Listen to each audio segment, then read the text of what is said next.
سوال ناظرین کرام آیا ہے، سوال یہ ہے کہ کیا قربانی کے بڑے جانور میں عقیقے کا حصہ داخل کیا جا سکتا ہے؟ اہم سوال ہے۔ سائل کا کہنا یہ ہے کہ جیسے بڑے جانور کی قربانی، اونٹ ہو یا بھینس ہو یا اس سے جیسا جو بھی جانور ہو، اگر اس میں جس میں 7 حصے داخل ہوتے ہیں، اس جانور میں چند حصے قربانی کے ہیں، 1 یا 2 حصے جتنے بھی اس میں عقیقے کے شامل کیے گئے، تو کیا وہ قربانی اور عقیقے کا جانور اس میں داخل ہو کر اس کو حصہ ہو سکتا ہے؟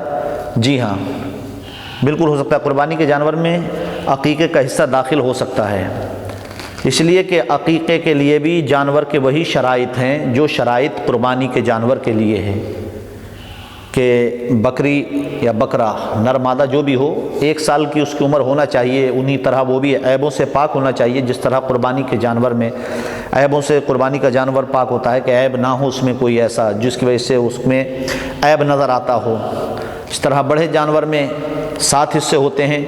حکم یہ ہے کہ 7 حصے، مثال کے طور پر کسی کا بھی حصہ 7ویں حصے سے کم نہ ہو۔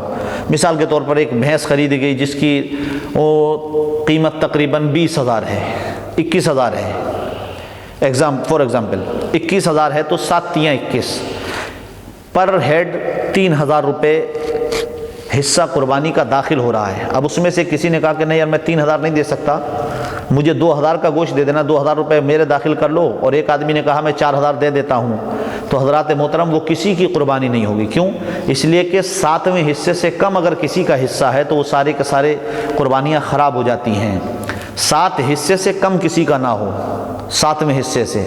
لیکن ہاں اگر 20,000 کا جانور خریدا ہے اور اس کو 5 آدمی قربان کرنا چاہتے ہیں تو پھر وہ قربانی سب کی جائز ہو جائے گی، اس لیے کہ اگر اس کے 7 حصے کو ہم 20 کو 21 کو 7 جگہ کرتے ہیں تو 3,000 آتے ہیں، لیکن ہم نے اس کو 5 جگہ تقسیم کیا ہے تو اب 4,000 سے بھی زیادہ آ رہا ہے، تو اس لیے وہ 7واں حصہ جو تھا وہ اس سے زیادہ قیمت اس میں داخل ہو رہی ہے، 7ویں حصے سے کم نہیں ہے، اس لیے اس میں وہ حصے داخل ہوں گے تو وہ قربانی اس کی صحیح ہو جائے گی، لیکن 7ویں حصے سے کسی کا حصہ کم نہیں ہونا چاہیے۔